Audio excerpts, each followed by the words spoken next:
pemerintah ini, dan saya ingin sampaikan kepada seluruh masyarakat Jawa Timur, yakinlah ketika membuat kebijakan ini tidak ngawur-ngawur, gitu loh. Tidak ngawur-ngawur, tetapi kami sadar kami tidak bisa membuat kebijakan yang membahagiakan seluruh masyarakat Jawa Timur di saat yang bersamaan. Gitu. Sekarang penegakan hukum luar biasa, ya kan? Penegakan hukum luar biasa, komitmen presiden kita luar biasa, program-program prioritas nasional dari presiden kita luar biasa, dan kita yang di daerah, di level provinsi, ya kita harus kawal betul. Dan program presiden yang baik, ya harusnya gubernur dan DPRD, eksekutif dan legislatif di Jawa Timur juga harus ikut mendorong, menstimulus. Yakinlah kepada pemerintah. Hari ini presiden kita, ini presiden yang punya rencana, yang punya mimpi, cita-cita yang sangat tinggi untuk mengangkat kesejahteraan masyarakat.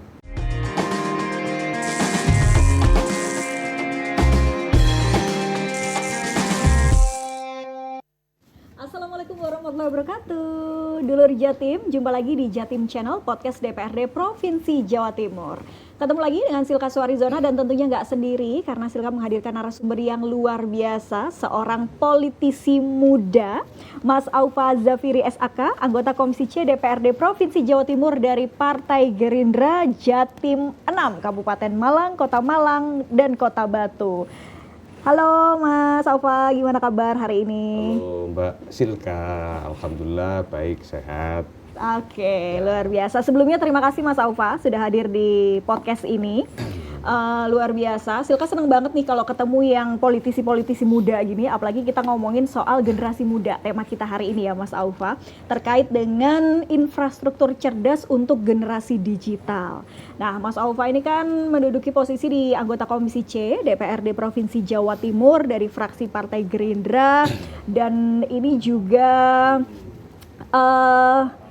sebagai wakil rakyat, kita ingin tahu berbagai insight dari Mas Aufa terkait dengan generasi muda sendiri, kaitannya dengan generasi digital. Biasanya ide-idenya ini kan menantang gitu ya, dan juga diharapkan bisa memberi kontribusi yang luar biasa untuk kemajuan Jawa Timur sesuai dengan tagline-nya di hari ulang tahun Provinsi Jawa Timur yang ke-80, Jatim Tangguh Terus Bertumbuh. Nah, Mas Aufa, kita membahas Jatim naik kelas infrastruktur cerdas untuk generasi digital. Sebetulnya kalau kita bicara infrastruktur cerdas, otomatis kan ada beberapa komponen infrastruktur ini yang seperti apa sih, atau apa di benak Mas Aufa supaya Jatim ini bisa naik kelas? Ya. Ketika bicara infrastruktur dan Jatim naik kelas, saya tarik nih infrastruktur ya. Itu ada dua secara general, yaitu infrastruktur fisik dan infrastruktur non-fisik. Dimana kalau yang fisik itu ya bisa dilihat kasat mata, bangun jalan, bangun jembatan, fasilitas sekolah, gedung sekolah, rumah sakit, gitu, saluran irigasi untuk sektor pertanian, dan yang paling penting selain fisik harus ada yang non-fisik, dimana peningkatan kapasitas atau peningkatan keahlian bagi masyarakat Jawa Timur. Dan ini harus simultan bareng, nggak bisa kemudian hanya salah satu saja. Betul. Jadi fisik dan non fisik tadi pembangunan ini ya, fisik yang ada wujudnya, tapi juga pengembangan potensi, kemudian sumber daya manusianya ini juga menjadi komponen penting gitu Mas Aufa ya? Ya, bagi saya itu sangat penting, karena membangun sesuatu bangunan atau yang fisik kasat mata itu sangat mudah, tetapi yang paling berat dan paling susah adalah membangun peradaban yang jauh lebih maju daripada tahun-tahun sebelumnya. Nah, ini kan tidak mudah dan butuh upaya yang sangat-sangat ekstra keras, dan bukan hanya tanggung jawab salah satu stakeholder, tapi tanggung jawab kita semua sebagai masyarakat Jawa Timur. Betul, sepakat, dan takes time juga ya, maksudnya butuh waktu lama, kemudian kolaborasi bersama. Tapi bicara soal infrastruktur cerdas nih Mas Aufa, tadi dikatakan yang kita bicara fisik dulu deh. Ada mungkin pembangunan jalan, pembangunan jembatan dan lain sebagainya. Tapi kemudian bisa dikatakan infrastruktur itu cerdas. Itu yang gimana sih? Jadi menurut pandangan saya, ketika cerdas itu adalah infrastruktur yang dibangun. Kita bicara fisik ya sekali lagi. Yang dibangun tepat sasaran, tepat guna, sesuai kebutuhan masyarakat di mana infrastruktur itu berdiri. Nah, jadi contoh misalkan kemudian di daerah yang kesulitan air, ya di situ dibangunlah sumur bor, di situ dibangun saluran irigasi yang memadai. Nah ini kan tepat sasaran, tepat guna. Seperti itu. Di daerah pedalaman yang kesulitan akses menuju rumah sakit, di situ dibangunlah puskesmas baru, sekolah-sekolah baru. Nah ini yang menurut pandangan saya cerdas itu tepat sasaran, tepat guna, nggak muspro gitu. Iya, benar-benar. Dan mungkin ini juga yang kadang menjadi problem ya, Mas Aufa ya, ketidak tepat sasaran ini.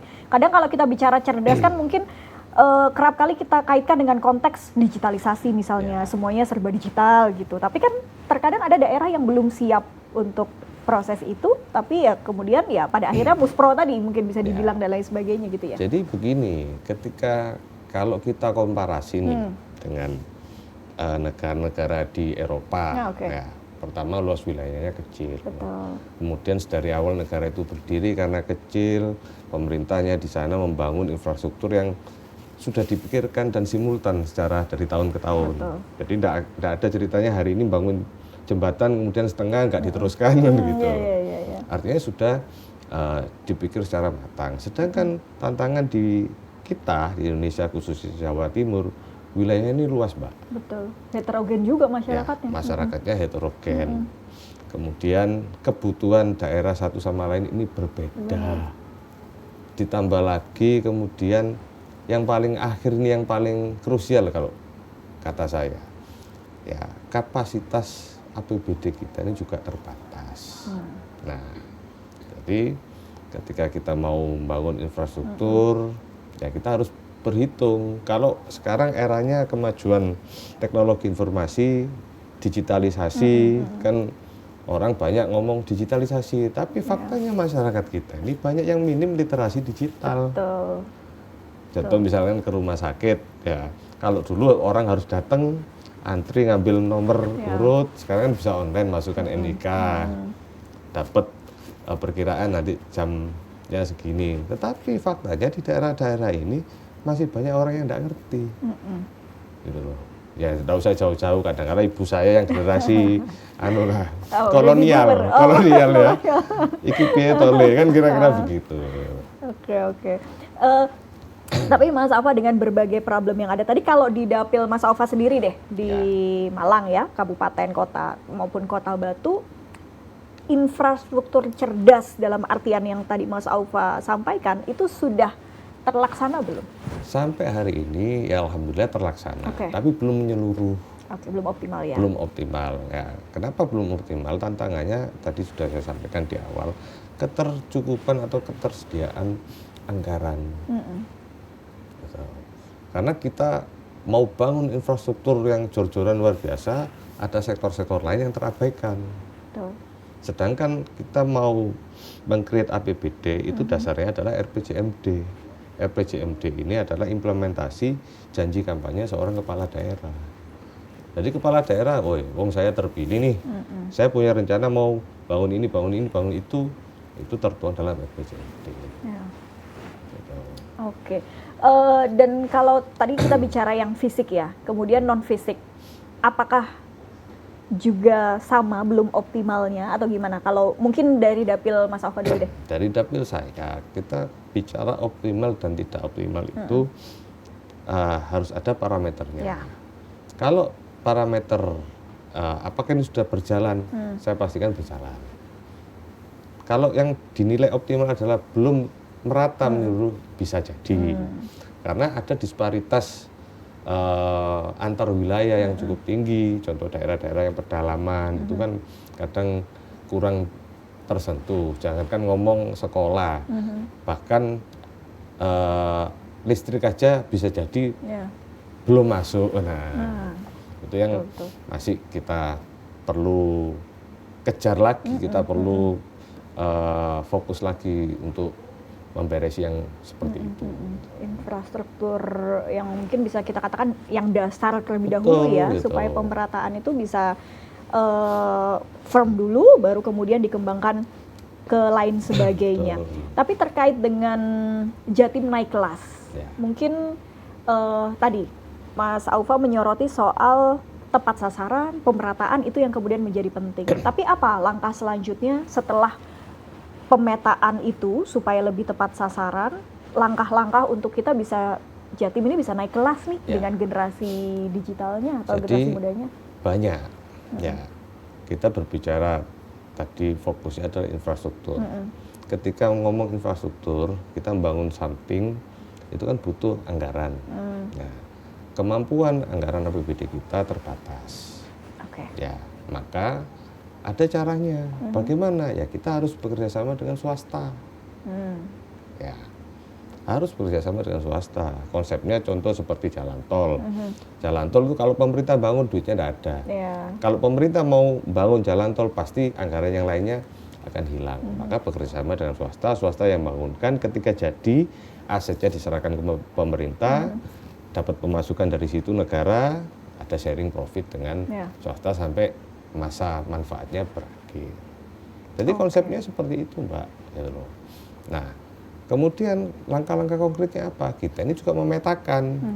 Ya, Jawa Timur ini luas 38 kota kabupaten dengan segala potensi yang ada. Ya, setiap daerah itu berbeda-beda, ada sisi plus, ada sisi minus ya. Dan kita klaser-klaser gitu.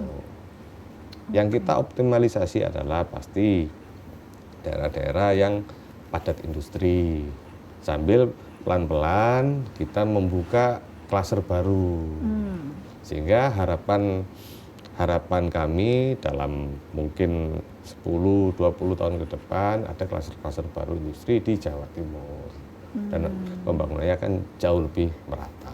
Gitu. Oke. Menarik. Tadi pemetaan itu yang menjadi utama gitu ya. Semua ya memang harus dipetakan supaya tidak tumpang tindih kebijakan atau juga yang tidak tepat sasaran tadi. Itu kan kemudian menjadi problem klasik ya Mas Aufa ya, yang kemudian tidak tepat sasaran, kemudian tidak ada sinergitas atau mix match antara data dengan dinas satu dengan dinas lainnya yang akhirnya ya tidak tepat sasaran itu tadi gitu.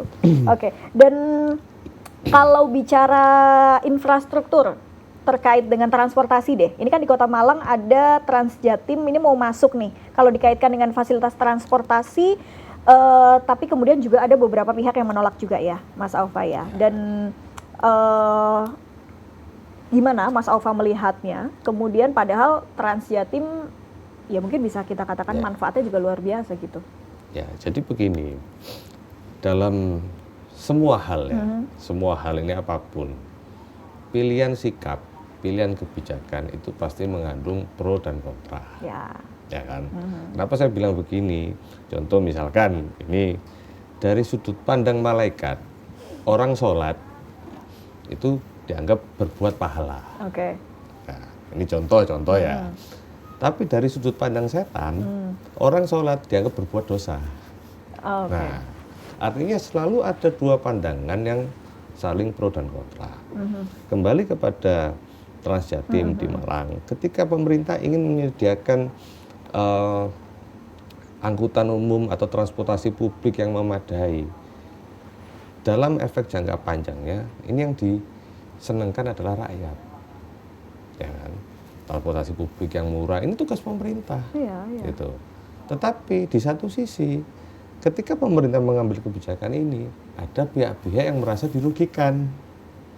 Nah, contoh misalkan dulu. Contoh misalkan nih, saat awal-awal aplikasi transportasi umum, ya saya sebut aja, misalkan Gojek, Grab, itu kan, akhirnya apa? Perusahaan-perusahaan taksi konvensional ini merasa terancam, ojek-ojek lokal merasa terancam, bahkan di masa lalu itu sampai berantem, nah, menimbulkan konflik sosial. Nah, ini yang memang kita harus kaji dan hitung betul. Tapi ketika pemerintah sudah menetapkan kebijakan, ya ini sebagai warga negara dan masyarakat yang baik, selama kebijakan ini kemudian rasional, Betul. dan pemerintah bisa menjelaskan dengan gamblang, ya kita wajib mengikuti. Gitu. Kita harus hilangkan sisi-sisi ego sektoral. Ya, kadang-kala orang ini kan merasa benar menurut dirinya sendiri, padahal betul. belum tentu sesuai dengan fakta dan kondisi yang ada. Itu. Oke. Pokoknya di Tapi situ. kalau Mas Aufa sendiri mendorong ya hal ini, apalagi kan Malang itu kota pelajar ya, maksudnya pasti akan banyak yang mendapat manfaat dari adanya Transjatim, transportasi yang terintegrasi. Jadi dan biaya semangatnya adanya transportasi umum yang disediakan oleh pemerintah, ini kan konsep pemerintah ini kan sederhana. Jika tidak bisa menambah pendapatan masyarakat, minimal harus mengurangi beban masyarakat. Dengan adanya transportasi publik yang memadai dan murah, otomatis kan beban masyarakat berkurang. Ya. Mungkin kalau dari daerahnya mau kemana dulu harus naik nyarter mobil, kan mahal, tapi begitu ada Transjatim, bis yang murah gitu kan, masyarakat juga menjadi terbantu. Harapannya kegiatan aktivitas masyarakat khususnya mahasiswa, pelajar, kan Malang itu tidak hanya itu saja, banyak sektor UMKM, ya, petani, pedagang gitu, ini akan terbantu gitu. Oke. Terus dengan ini kan ada beberapa yang menolak gitu ya, Mas Aufa ya. Kemudian apa nih kalau dari Mas Aufa selaku anggota dewan juga, solusi atau mungkin rekomendasi supaya resisten ini ya bisa diambil jalan tengahnya gitu? Ya, jadi begini, bagi saya gitu kan, pemerintah ini tidak boleh tidak boleh cengeng. Juga pemerintah, namanya pemerintah ini harus punya pendirian. Ketika menghadapi problem sosial semacam itu, ya banyak solusi. Satu, kita bisa duduk bareng nih, kita sosialisasikan. Kadang-kala orang menolak itu karena tidak paham. Ya, Yang ditolak apa? Ditanya tidak ngerti. Gitu. Jadi kebanyakan yang supir-supir konvensional itu ya? Yang menolak ya? Okay. Kemudian yang paling penting adalah ketika ada kebijakan Transjatim, pihak yang dirugikan ini pemerintah juga harus memberikan solusi. Iya, betul. Ya kan begitu, mungkin bisa jadi yang dulu selama ini nyopir konvensional bisa kita tarik dalam armada. Itu kan di Transjatim itu kan solusi gitu. Betul. Atau kita ciptakan juga lapangan pekerjaan yang lain gitu. Ya, Dan itu tugas pemerintah. Iya. Dan betul. banyak cara gitu. Tetapi pada hakikatnya pemerintah ini harus tegas. Gitu. Tegas ketika kemudian mengambil kebijakan yang rasional dan pro rakyat. Nah, ya betul. Dan ya itu tadi ya, bisa mengkalkulasi kalau memang itu banyak bermanfaat untuk masyarakat, kenapa tidak begitu ya? Tidak, seperti contoh mungkin di Jakarta tuh ada Jaklingko, itu kan juga mengakomodir teman-teman sopir konvensional, kemudian digaji di Transjakarta dan lain sebagainya, mungkin itu juga bisa diterapkan ya, Mas Aufa ya? Betul, gitu. Artinya ada pihak yang merasa terancam dirugikan, pemerintah harus juga menyiapkan solusi. Tujuannya apa? Menghindari konflik sosial, karena konflik sosial ini problem yang sangat berat, sangat susah gitu. Ya, betul. Tapi kalau bicara infrastruktur secara keseluruhan, tadi juga kita sempat menyinggung soal digitalisasi, yang kadang masyarakat kita juga belum terliterasi digital dengan baik, pada akhirnya masih sering nggak optimal pada akhirnya. Tapi kalau infrastruktur yang kemudian ini ya digitalisasi itu apakah sudah kemudian terlaksana semua, Mas? Jadi di Jawa begini, Timur atau mungkin di Malang? Ini saya ngomong fakta. Oke. Fakta, contoh misalkan pemerintah provinsi ini kan punya beberapa bagian sesuai tupoksi masing-masing dinas. Ya, mereka sudah menerapkan digitalisasi. Oke. Kalau zaman dulu mungkin manual, nah, sekarang kan sudah tersistem. Seluruh pemerintahan daerah, Pemda, Pemkab, Pemkot, Pemprov se-Indonesia itu punya yang namanya SIPD dan itu ngeling ke Mendagri. Oke. Jadi tidak bisa kemudian main-main anggaran ya itu karena begitu ngeling ini juga bisa diakses oleh seluruh pihak karena keterbukaan informasi publik kan begitu. Ya, Khususnya misalkan APH, oh, ini kok ada apa anggaran ini menggelembung. Nah, itu kita sudah terapkan. Tetapi secara yang kemudian terintegrasi, khususnya saya ngomong di Jawa Timur ya, ini yang belum.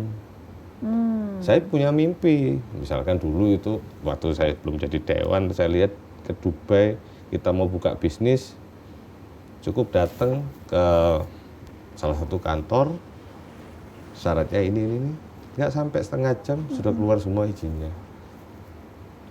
Nah, harapan saya ke depan itu seperti itu dan saya optimis kita bisa mengarah ke sana. Betul. Jadi birokrasi kita masih sedikit rumit ya. Yang terintegrasi. Itu juga PR tuh Mas Aufa. Karena kadang kayak misal setiap OPD atau setiap instansi punya websitenya sendiri-sendiri dan banyak gitu. Tidak hanya website, aplikasi ada ini itu dan tapi tidak terintegrasi. Jadi kadang masyarakat masih harus input lagi gitu ya. Padahal kan idealnya misalkan dengan NIK, langsung mau lihat nih bayar pajaknya, kita punya hutang pajak berapa, kewajiban pajak berapa, kemudian kita bisa menggunakan akses kesehatan, kita juga bisa ke akses pendidikan dan lain-lain. Harapan saya seperti itu dan insya Allah kita akan menuju ke sana. Someday. Oke. Dan ini kan juga terus diupayakan ya oleh berbagai pihak dan stakeholder. Mas Aufa silakan diminum dulu. Kita ngobrol-ngobrol santai aja terkait dengan generasi digital ini sendiri, bahwa tadi dikatakan sudah ada upaya untuk menuju ke sana dengan memperbanyak infrastruktur dan menjadi harapan juga dan terus didorong oleh teman-teman dari DPRD provinsi ya. Kalau terkait dengan infrastruktur dasar seperti sekolah atau kesehatan, tadi Mas Aufa sampaikan juga sekarang kan kita semuanya sudah digital ya, apalagi yang BPJS itu semua mungkin datanya sudah online, janjian rumah sakit juga sudah online dan lain sebagainya. Tapi juga menghadapi tantangan seperti tadi, banyak masyarakat yang belum melek digital. Nah, ini gimana solusinya? Edukasi. Jadi istilahnya apa ya? Tagline-nya UCLA itu, Education Change People Life. Jadi memang tugas kita yang paling berat adalah mengedukasi masyarakat. Faktanya sebagian besar masyarakat kita, ya tidak hanya masyarakat generasi kolonial kayak saya ya, Gen Z juga. Bukannya Gen Z? Enggak, saya kolonial. Jadi yang minim literasi digital. Gitu loh. Kuncinya edukasi. Gitu loh. Jangan kemudian generasi Gen Z terus masyarakat ini memanfaatkan perkembangan teknologi informasi untuk hal-hal yang kurang produktif. Betul. Jadi jangan hanya jadi pengguna ya atau ya karena penetrasi internet di kita ini setiap tahunnya itu kan bertambah pesat ya Mas Aufa ya. Tapi kalau itu tadi tidak diimbangi dengan produktivitas dalam penggunaannya, ini sayang banget gitu. Padahal generasi muda kita ini kan sebetulnya kreatif gitu ya. Kalau tidak dioptimalkan kan ini sayang sekali begitu. Dan langkah apa yang paling tepat untuk melakukan edukasi? Mungkin yang sepengetahuan saya, Mas Aufa, di tingkat perguruan tinggi itu beberapa perguruan tinggi mewajibkan mata kuliah literasi digital. Nah, tapi kan kita juga punya banyak sasaran masyarakat yang mungkin di desa yang tidak terpapar secara langsung pada digitalisasi, tapi mereka ya harus mau tidak mau adaptif dengan perkembangan zaman dan terliterasi digital. Apa bentuk edukasi seperti apa yang bisa kita lakukan? Ya satu, kan tadi Mbak Silka. Nah, Mbak Silka tadi itu kasih clue kan itu. Kalau di tingkat perguruan tinggi seperti itu. saya berpikir ke depan itu kita masukkan juga dalam kurikulum nih terkait Tingkat sekolah ya? tingkat bahkan. sekolah Oh, oke, sejak oke, oke. dini. Dan saya rasa khususnya di perkotaan tuh mana ada anak kecil yang Iya sih. tidak pegang HP Betul. itu, ya kan? Hampir semua anak kecil pegang HP, tinggal mulai ditanamkan, masukkan dalam kurikulum, bahwasanya penggunanya ini untuk ini loh. Kita juga pemerintah harus batasi konten-konten yang tidak bermanfaat. Betul. Nah, gitu. Yang isinya ya boten-boten lah. Jadi Ya, ya, hoax, betul. itu kan hoax. Kemudian itu harus kita batasi yang semacam itu. Tuh. Yang paling tepat adalah memasukkan dalam kurikulum pendidikan sejak dasar, sejak Oke. dini. Tidak hanya bagaimana mereka menggunakan teknologinya, tapi juga bijak dalam menggunakannya. Betul. Gitu ya, kira-kira Mas Aufa ya. Oke.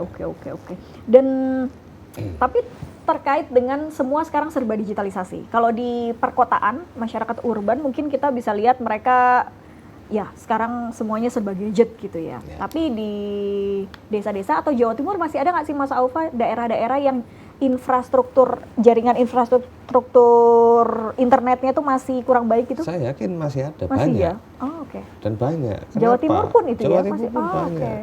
Karena apa yang menyebabkan itu? Ya kondisi geografis. Oke. Apalagi yang di wilayah pegunungan itu Betul, ya? wilayah pegunungan. Kadang jangankan apa punya HP bagus, sinyalnya tidak ada di sana. Iya, Gitu iya. kan. Jadi masih banyak, PR kita masih sangat besar. Gitu. Oke, itu kalau kita ngobrolin soal jaringan internet, belum lagi yang listrik tadi juga bahkan masih ada ya? Bahkan masih ada. Oke, gitu. Jombang itu juga kalau nggak salah masih ada ya, Mas Afa ya. Nah ini gimana? Apalagi listrik kan hari ini itu menjadi kebutuhan dasar setiap masyarakat gitu. Gimana solusi atau mungkin rekomendasi dari apa yang sudah dilakukan DPR dalam pengawasannya ya? Jadi saya lebih baik sharing pengalaman lah yang Oke. saya lakukan selama ini. Jadi saya 3 periode menjabat dan selalu berkeliling dari satu desa ke desa lain ya untuk apa mengidentifikasi permasalahan seperti ini. Ketika suatu desa itu didatangi ya kita follow up, ya kita bantu betul. Ini ternyata tidak ada listriknya, kendalanya ini kita sambungkan dengan PLN, ya kita follow upin itu. Artinya dan saya rasa tidak hanya saya sendiri yang berjalan seperti ini, teman-teman yang lain, anggota legislatif yang lain, kebanyakan juga sama. Artinya kami ini kadang-kadang dilihat sebagai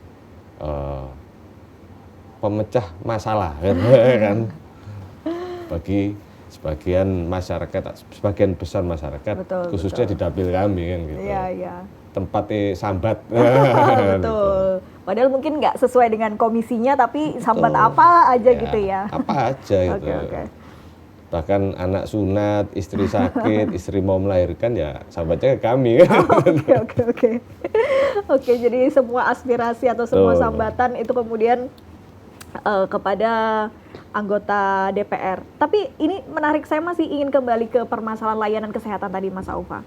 Bahwa sudah dicoba terdigitalisasi tapi banyak masyarakat yang belum melek teknologi ya sehingga belum terpapar. Tapi juga ada dalam kondisi-kondisi tertentu beberapa rumah sakit misalnya yang sampai antrinya panjang.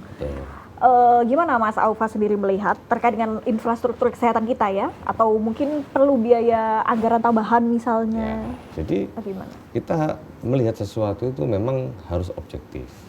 Karena kalau nggak objektif kita bisa salah lihat, salah analisa, maka mengambil kebijakan juga salah. Contoh dengan rumah sakit, wabil khusus. Rasio rumah sakit di daerah, kapasitas penampung orang sakit di daerah, itu masih sangat kecil. Oh, oke. Jadi contoh misalnya dihitung satu daerah, satu kabupaten, Kabupaten Malang itu kurang lebih kalau kemarin hak pilih 1,8, anggap jumlah penduduknya 2 jutaan lah sekian. Berapa banyak rumah sakit pemerintah maupun swasta? Kalau 1% saja warga itu sakit berbarengan, ya pasti tidak cukup. Oke. Ya, artinya memang keperluan kita, kebutuhan kita tentang infrastruktur rumah sakit itu masih sangat banyak, Mbak. Dan harapan saya sih sebenarnya ya per kecamatan lah, ada minimal rumah sakit besar. Nah, kayak ke depan insya Allah ya tercapai nantilah. Atau minimal kalau nggak ada kan ada puskesmas, Iya. tapi puskesmas yang kemudian puskesmas modern, Betul. tenaga kesehatannya memadai, peralatan kesehatannya juga memadai, sehingga kan masyarakat juga terbantu. Betul. Jadi PR kita ini masih sangat panjang. Ya, Gitu loh. lagi soal kesehatan Jadi ya. walaupun dengan digitalisasi antri, ya pasti. Kalau sakit berbarengan, kapasitas rumah sakit hanya 1.000 orang misalkan, yang sakit 1.200, ya pasti antri, timbul antrian. Betul, karena rasionya dari Betul. rasionya aja udah ya nggak tepat gitu ya, kurang gitu. Betul, Oke. betul. Oke, dan belum lagi problem-problem seperti kalau kita bicara infrastruktur kesehatan ya, Mas Aufa, banyak yang tadi fasilitasnya kemudian tidak memadai, harus ke kota dulu misalnya, ke kota besar, dan itu memakan waktu. Kemudian otomatis kondisi kesehatan kan juga tidak ada yang tahu ya, dalam artian dalam force major misalnya atau dalam kondisi-kondisi tertentu, kemudian ya dampaknya menjadi fatal dan lain sebagainya. Oke, jadi ya memang banyak sih ya, memang PR-nya. banyak. Makanya ketika berbicara infrastruktur, Oke. kita ini tidak boleh kemudian bicara parsial. Rumah sakit ada di daerah tersebut, ternyata jalanannya masih tidak layak. Ya. Nah, akhirnya kan tetap juga terhambat. Betul. Jadi makanya pemerintah ini, dan saya ingin sampaikan kepada seluruh masyarakat Jawa Timur, yakinlah ketika membuat kebijakan ini tidak ngawur-ngawur, gitu loh. Ya. Tidak ngawur-ngawur, tetapi kami sadar kami tidak bisa membuat kebijakan yang membahagiakan seluruh masyarakat Jawa Timur di saat yang bersamaan. Oke. Gitu. Dan Gitu. butuh proses Dan butuh tadi ya. proses yang sangat panjang. Oke. Tapi bukan mustahil ya, Mbak ya. Oh iya. Oh, Harus optimis betul, dong. betul. Kita harus optimis. Maksudnya untuk Indonesia lebih baik, apalagi kebutuhan infrastruktur dasar ini kita harus ya bagaimana caranya diupayakan lah. Dan kami mendorong apalagi yang muda-muda kayak Mas Aufa ini biasanya kan suaranya kenceng nih ya. Kalau Apa ya rapat-rapat kencengnya? tolong disuarakan lebih lantang gitu ya terkait dengan berbagai infrastruktur dasar kita. Mas Aufa, ini kan ada banyak proyek infrastruktur di Jatim ya, sesuai dengan RPJMD 2025 sampai 2019. Ini ada akses di kawasan Gerbang Kertasusila, kemudian Selingkar Ijen, Bromo Tengger Semeru, kemudian Selingkar Wilis, Madura dan Kepulauan. Gimana pantauan Mas Aufa saat ini dengan proyek infrastruktur tersebut, tetap berjalan atau terdampak efisiensi juga kemarin sehingga terkendala atau gimana Ya. pantauannya? Jadi yang based on report, artinya program ini tetap berjalan. Oke. Tapi apakah terdampak efisiensi? Ya sangat terdampak. Ini bukan efisiensi, pemotongan anggaran. Oh, oke. Gitu kan. Ya logika saja, misalkan kita punya uang 100.000 bisa buat beli nasi sama kopi. Tiba-tiba uangnya tinggal 50.000, ya pilih nasi atau kopi, mana yang prioritas. Nah, yang paling prioritas tentunya kita dulukan. Oke. Tapi bukan berarti pembangunan mandek, tetap berjalan. Tetapi konsekuensinya apa? Ya ada perlambatan pembangunan. Oke. Dan itu memang terjadi ya Dan itu di memang beberapa terjadi, proyek ini ya. terjadi. Oke. Dan ini terkait dengan integrasi rencana pengembangan infrastruktur wilayah ya, pembangunan infrastruktur di Jawa Timur sampai 2034 ini didorong melalui 4 fokus utama, termasuk ya tadi pengembangan infrastruktur dasar di kawasan perkotaan yang menjadi prioritas. Mungkin bisa dijelaskan lebih detail lagi nih Mas Aufa. Jadi begini, ya kita tadi bagi klaser-klaser, ya. Kalau bicara pemerataan, hari ini saya sampaikan mustahil, Oke. ya, karena tidak mungkin kita rata sama. Oh ya, oke. Yang Rata ada dalam adalah hal sama ya. prioritas dan proporsional. Oke. Gitu. Klaser-klaser utama tadi kita penuhi dulu kebutuhan dasar. Kenapa? Karena di klaser utama itu adalah timbul sumber-sumber yang menjadi tulang punggung atau penyangga bagi hajat hidup masyarakat. Pasti di situ adalah klaser industri, klaser pariwisata. Kenapa saya sampaikan itu harus kita penuhi dulu. Contoh di klaster industri, ya kita pasti bikin jalannya yang bagus. Ya. Ya, tujuannya apa? Supaya proses transportasi lebih cepat, lebih baik. Pelabuhannya kita bikin bagus, kan seperti itu. Ya. Kemudian kecukupan listrik, kecukupan air bersih, sehingga apa? Kita bikin investor nyaman. Ketika investor nyaman di situ, investor akan berpikir untuk mengembangkan lagi industrinya. Nah, kalau berkembang artinya menyerap tenaga kerja lebih banyak lagi. Betul. Bayangkan ketika ada industri kemudian tidak diramut lah kasarannya, investor akan cabut. Bisa jadi nggak ke Jawa Timur. Ya kalau masih dalam Indonesia nggak apa-apa. Hari ini para investor itu melirik yang paling firm Vietnam, Ya. ya kan? Atau Thailand, gitu. Nah ini kan sangat disayangkan. Betul. Begitu investor cabut, apa yang terjadi? Ya banyak masyarakat yang akan kehilangan mata pencaharian. Jadi kita klaster-klaster itu 4 pilar tadi ya, pemenuhan kebutuhan dasar, kecukupan listrik, transportasi yang memadai, air bersih, gitu. Dan ini ya, tadi di tengah dampak efisiensi anggaran ada pemotongan dana TKD juga dari pusat ke provinsi. Kalau Jatim ini 2,815 T. Yap. Besar juga ya dampaknya pada pembangunan infrastruktur tadi sempat disinggung. Ini sejauh apa? Tapi bukannya efisiensi kemarin tuh untuk ini ya, pemotongan anggaran untuk misalnya rapat di hotel-hotel gitu dan lain sebagainya. Tapi ternyata Jadi, berdampak ke infrastruktur faktanya juga kan ya, begini. Mas Alfa. Ketika ngomong efisiensi, ya kan, ya untung kan kita kemarin ganti Menteri Keuangan lah, punya Menteri Keuangan yang koboi, yang sangat rasional. Efisiensi itu dia pengen bahwa anggaran ini benar digunakan tepat sasaran. Itu loh. Maka di dalamnya contoh misalkan peningkatan SDM dan keahlian masyarakat di bidang kelistrikan. Nah, ternyata di dalam anggaran itu ini kebiasaan-kebiasaan old school, kebiasaan lama. Yang ada adalah program pelaksanaannya hanya 40%, yang 60% perencanaannya. Nah ini kan nggak benar nih. Ya. Ya kalau bisa ya 80% pelaksanaan, 20% perencanaan dong. Betul. Semangatnya kan seperti itu. Tapi faktanya yang ada ya memang pengurangan anggaran. Gitu loh. Jadi makin sulit lagi mereka mengaturnya ya. Betul. Dan ini hanya masalah goodwill. Ya, betul. Saya yakin, saya percaya masih banyak SDM yang mumpuni dan pintar di Pemprov Jatim. Masih banyak SDM yang berintegritas, yang punya goodwill untuk membangun Jawa Timur, kan gitu.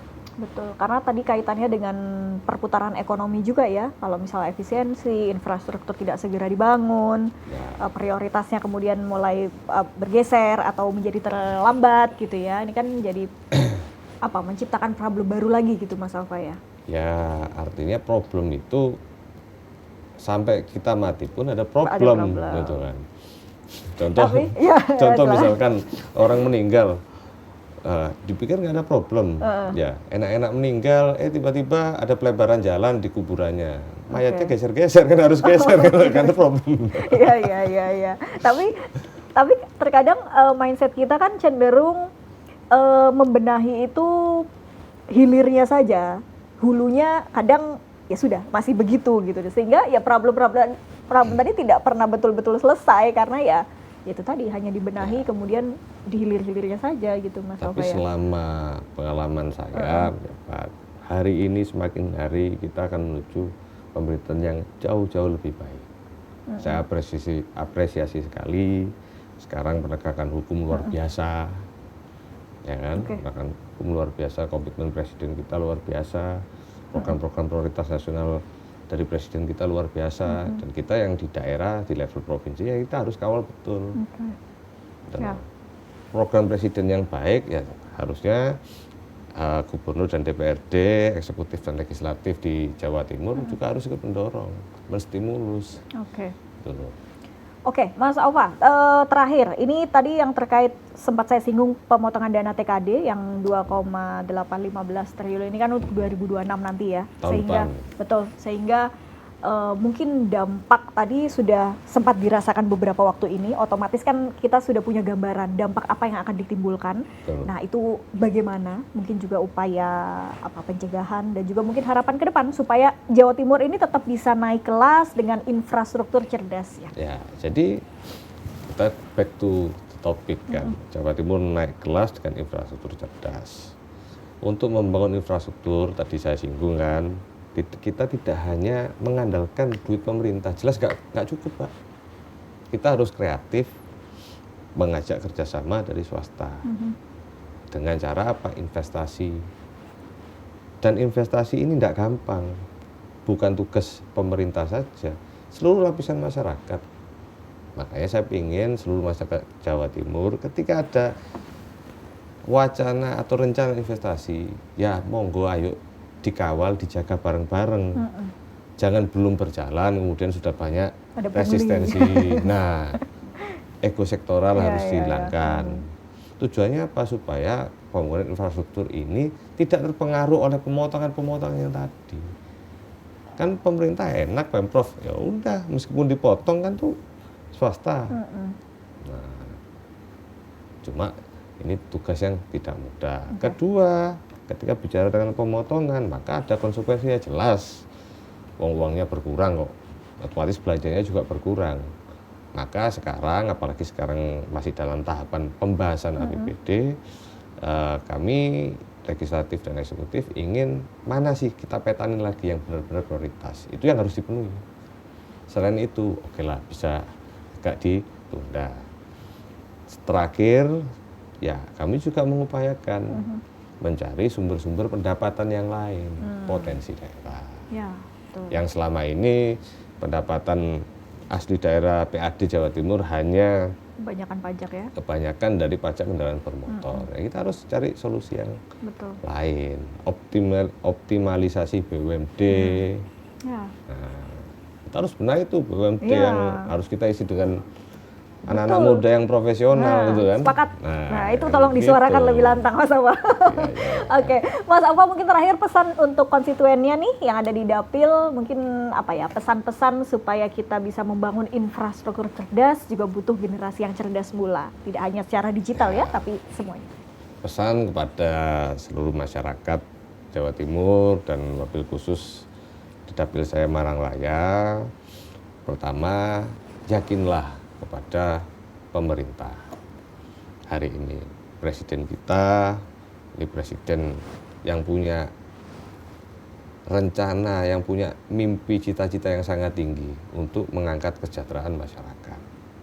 Kemudian kami yang di Provinsi Jawa Timur ini juga harus mengawal kebijakan tersebut dan menambahi dengan kebijakan provinsi sendiri yang sejalan dengan kebijakan pusat.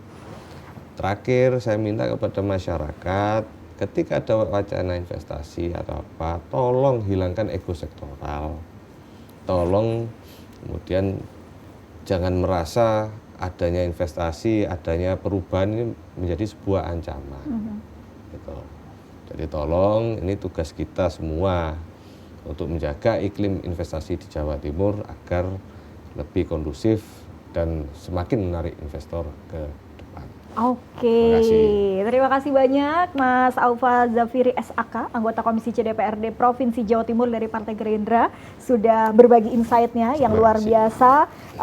Sukses selalu, sehat selalu, terus berinovasi gitu ya, dan juga mungkin seluruh dulur Jatim semua, yuk kita tetap semangat, tetap inovatif, berkreasi di tengah gempuran ekonomi yang mungkin bisa kita lihat kondisinya hari ini banyak tantangannya. Sekali lagi terima kasih banyak Mas Aufa dan semoga Jatim terus tumbuh dan tangguh di usianya yang ke-80 tahun. Saya Silka Suarizona, pamit undur diri. Terima kasih. Saksikan terus Jatim Channel Podcast DPRD Provinsi Jawa Timur. Assalamualaikum warahmatullahi wabarakatuh. Sampai jumpa.